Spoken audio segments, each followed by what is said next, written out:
तो friends, this is और another video in the series of electrostatistics and आज हम लोग थोड़ा देखेंगे इस बात को समझने की कोशिश करेंगे कि इलेक्ट्रोस्टैटिस्टिक्स जो ब्रांच है साइंस की, ठीक है, वो किन किन चीज़ों से डील करती है, क्यों ये हमारे सिलेबस से एक पार्ट है और इसको क्यों मॉडर्न फिजिक्स का नाम दिया गया है और किन किन लोगों का इसमें क्या क्या कंट्रीब्यूशन रहा और वी ह्यूमंस हम लोगों ने कितना लंबा डिस्टेंस ट्रैवल किया है अब तक, जो कुछ भी हमने अचीव किया है।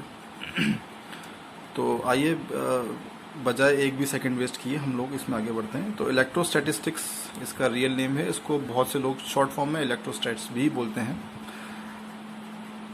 ये एक साइंस की एक ऐसी ब्रांच है, साइंस की अलग अलग ब्रांच है। जैसे जैसे हम फ्लूइड्स के बारे में स्टडी करते हैं तो उनको हम फ्लूइड डायनेमिक्स के नाम से पढ़ते हैं, ठीक है। हम लोग जब क्वांटम नेचर के बारे में स्टडी करते हैं एटम्स की, तो हम उसको क्वांटम मैकेनिक्स बोलते हैं, which is again a branch of science, ठीक है।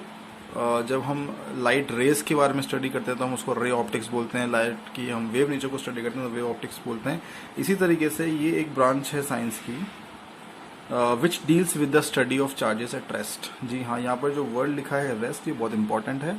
आप चार्जेस को स्टडी तो कर रहे हैं पर चार्जेस कैसे हैं, रुके हुए हैं, they are not in motion.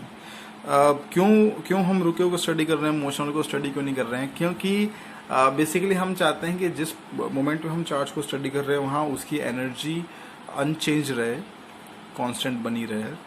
तो क्या होगा अगर चार्ज मूव करना स्टार्ट कर दे? तो चार्ज अगर एक्सेलरेट करता है तो according to Maxwell charge energy lose करता है, राइट। अगर वो एनर्जी लूज करेगा तो बहुत सारे उसके फिजिकल पैरामीटर्स के ऊपर वो इफेक्ट देखने को मिलेगा।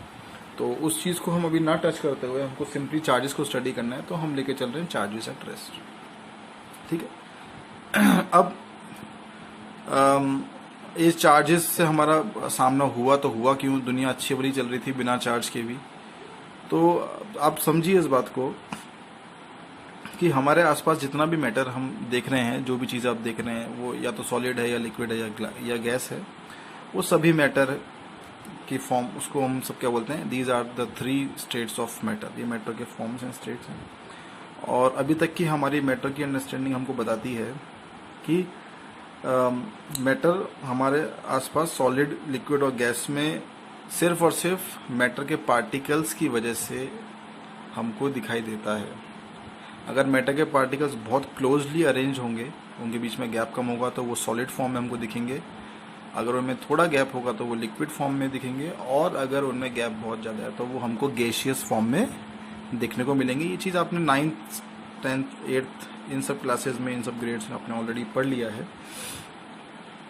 अब ये चीज़ बहुत नई नहीं है, काफ़ी पुरानी है कि हमको ये समझ में आने लगा था कि ये जो पूरा जो वर्ल्ड हमारे आसपास जो हमको देखने को मिल रहा है, ये वर्ल्ड, ये जो मैटर है, ये बहुत छोटे छोटे टाइनी पार्टिकल से मिलकर बनाए हैं और उनको आज हम एटम्स के नाम से जानते हैं कि एटम्स ही वो फंडामेंटल पार्टिकल हैं जिनकी वजह से जितना भी मैटर हमको देखने को मिल रहा है वो उस फॉर्म में है।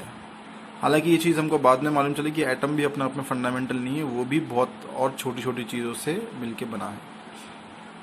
अब तो ये सब थ्योरी कब, कैसे, कहाँ स्टार्ट हुई, अब थोड़ा उसको अपन देखते हैं। अपन ज़्यादा डेप्थ में नहीं जाएंगे, बस एक ओवरव्यू लेंगे इन चीज़ों का, ताकि एक स्टोरी लाइन आपके माइंड में सेट हो जाए कि ये सब चीज़ें कैसे, कब, कहाँ हो रही थी। हालांकि आपने बिट्स एंड पीसीज में ये सब चीज़ें ऑलरेडी पढ़ी हुई हैं, कुछ केमिस्ट्री में, कुछ बायो में, कुछ जनरल साइंसेज में 9th 10th के अंदर।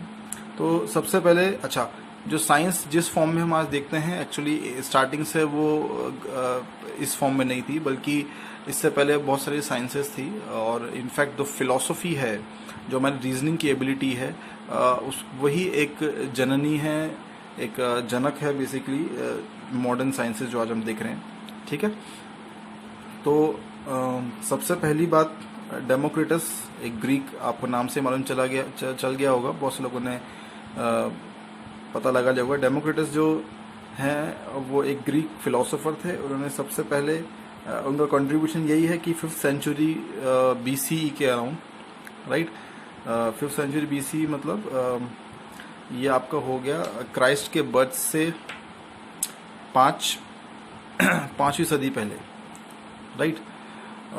और BCE का मतलब है बिफोर कॉमन एरा, और अगर ये केवल BC लिखा होता तो हम उसको बिफोर क्राइस्ट बोलते हैं। हालांकि दोनों बातों में कोई डिफरेंस नहीं, दोनों सेम चीज़ें हैं। तो उन्होंने फिलोसॉफिकल एक्सप्लेनेशन दिया मैटर का, कि मैटर और बहुत छोटी छोटी टाइनी चीज़ों से मिलके बना है, ठीक है।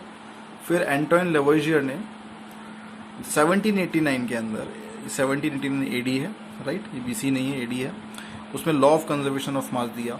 उन्होंने बोला कि जितने भी केमिकल रिएक्शन होते हैं उनके अंदर मास कंजर्व रहता है before reaction and after reaction. फिर जोसेफ लुई प्रोस्ट जो थे, उन्होंने अपना लॉ ऑफ डेफिनेट प्रोपोर्शन दिया। ये आपने केमिस्ट्री में बहुत पढ़ा होगा। ये ईयर था 1799, राइट। फिर आए जॉन डेल्टन। जी हाँ, जॉन डेल्टन से ही हमारी बुक्स के अंदर एटॉमिक थ्योरी स्टार्ट होती है। तो डेल्टन थे जिन्होंने भी इस बात पे जोर दिया कि जो एटम्स हैं वो इनडिविजिबल हैं, वो फंडामेंटल पार्टिकल हैं, ठीक है। और जो बाद में गलत साबित हुआ। तो यहाँ पर हमको वर्ड नहीं यूज़ करना चाहिए गलत साबित हुआ, क्योंकि किसी पॉइंट पर हम ये नहीं कहना चाहते कि हमारी साइंस हमको गलत चीज़ देती है, बट हम ये कहते हैं कि वो जो थ्योरी थी वो अधूरी थी, वो कंप्लीट नहीं थी, राइट, उसमें और रिसर्च बाकी था। तो हम गलत ना वर्ड यूज़ करके हम बोलेंगे कि इसको बाद में इम्प्रूव किया गया इस थ्योरी को। तो वो साल था 1805, 1805 AD।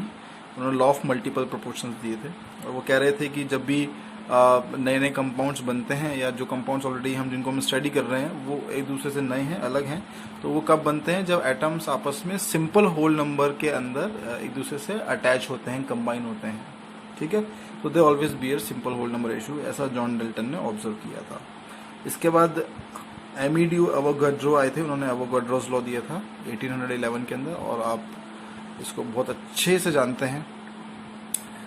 इसके बारे में फिर आगे अपन विस्तार से कभी और बात करेंगे।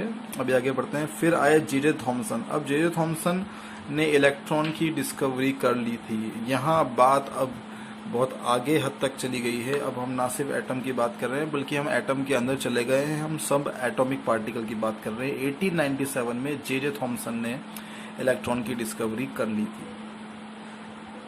ठीक है।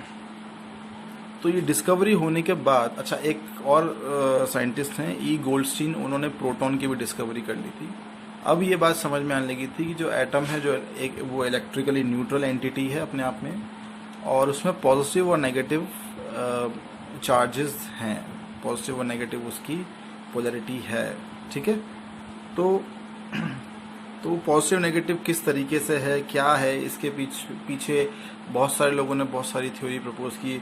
हम अगर थॉमसन की ये बात करें तो थॉमसन ने एक थ्योरी प्रपोज की। उसने कहा कि ये शायद एक प्लम पुडिंग की तरह है, जिसके अंदर प्लम पुडिंग को हम बोल सकते हैं, पुडिंग बेसिकली जैसे हमारा हलवा होता है, तो हलवे के अंदर जो मेवे डले रहते हैं उनको प्लम बोलते हैं। तो प्लम पुडिंग मॉडल की तरह, जिसमें जो हलवा है वो आपका पॉजिटिव पार्ट है, और जो उसके अंदर मेवे डले हुए हैं, काजू किशमिश बादाम, ये सब इलेक्ट्रॉन्स की तरह हैं। हालांकि वो बाद में वो चीज़ भी और उसके ऊपर रिवीजन आए।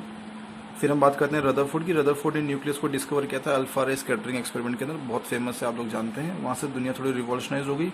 रदरफोर्ड ने बताया कि एक प्लानिटरी मॉडल जो है, जैसा हमारा सोलर सिस्टम है, उसी तरीके से एटम के अंदर भी प्लानिटरी ऑर्बिट्स की तरह ही इलेक्ट्रॉन चक्कर लगाते हैं। उसको आगे और इम्प्रोवाइज किया नील्स बोर ने, और वो हमको ले गए क्वांटम कंसेप्ट के ऊपर, ठीक है। वो बोलने लगे कि चीज़ें कंटिन्यूस नहीं है, बल्कि डिस्क्रीट नेचर में है।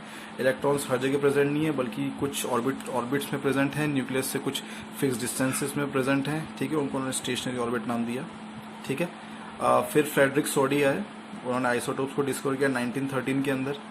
उसके बाद चैडविक आए, उन्होंने न्यूट्रॉन को डिस्कवर किया 1932 के अंदर। फिर लीज ड्यू ब्रोगली ने ड्यू नेचर वाली बात कह दी थी। इस तरीके से डेवलपमेंट हमारा चलता रहा, और अब हम इस स्थिति में हैं कि हम इलेक्ट्रोस्टैट्स को समझ सकते हैं, उसकी बात आगे बढ़ा सकते हैं, और अब हम कह सकते हैं कि अपोजिट चार्जेस जो हैं वो एक दूसरे को अट्रैक्ट करते हैं, और सेम टाइप के चार्जेस एक दूसरे को रिपेल करते हैं। ये चीज़ हमको देखने में आ गई थी, क्योंकि उसके बाद अगर हमने एटम वगैरह की बात भी नहीं की होती तो भी हमको पता था ये कि जब भी एम्बर रॉड को अगर हम वूल या सिल्क क्लॉथ के साथ रब करते हैं तो वो कुछ पेपर बिट्स वगैरह को या कुछ दूसरे ऑब्जेक्ट्स को वो अपनी तरफ अट्रैक्ट करते हैं। ये 600 BC की बात है, मतलब 600 साल पहले क्राइस्ट के बर्थ से, तो वो तभी हमको मालूम हो गई थी। और दूसरा, अगर 2 ग्लास रॉड को हम वूल से या सिल्क क्लॉथ से रब करके एक दूसरे के पास लेके आते हैं, if 2 glass rods rubbed with wool और silk cloth are brought close to each other, दोनों ग्लास रॉड को पास में लेके आएंगे, then the glass rod will tend to repel each other। ठीक है, तो यहीं से हमको थोड़ा एक इंट्रिग हमको हुआ कि हमको पता करना चाहिए कि ये अट्रैक्ट क्यों कर रहे हैं, रिपेल क्यों कर रहे हैं, ऐसी क्या चीज़ है। तो हमारे पास क्वेश्चन आया माइंड में कि by what means they tend to attract और repel each other. Answer to this question is the electric lines of forces. ये क्यों एक दूसरे को अट्रैक्ट कर रहे हैं, रिपेल कर रहे हैं चार्जेस, इसका आंसर है इलेक्ट्रिक लाइन्स ऑफ फोर्सेस। और फैराडे ने इसके ऊपर बहुत ज़्यादा तो नहीं पर काफ़ी कुछ इसके बारे में समझाने की कोशिश की, लिखा है। इलेक्ट्रिक लाइन्स ऑफ फोर्सेस की वजह से उसने बताया कि चार्जेस कैसे इंटरेक्ट करते हैं। ठीक है, और इलेक्ट्रिक लाइन्स ऑफ फोर्स के बारे में हम अपने अदर वीडियोस के अंदर भी आपको बहुत सारी चीज़ें बता चुके हैं, उनके बेसिक्स के बारे में। तो ये समझा गया कि electric lines of force are considered to be emerging out from a positive charge and they enter in the negative charge. और and to find the direction of electric field we need to draw tangent at any given point to the electric lines of forces। ठीक है, okay, thank you so much.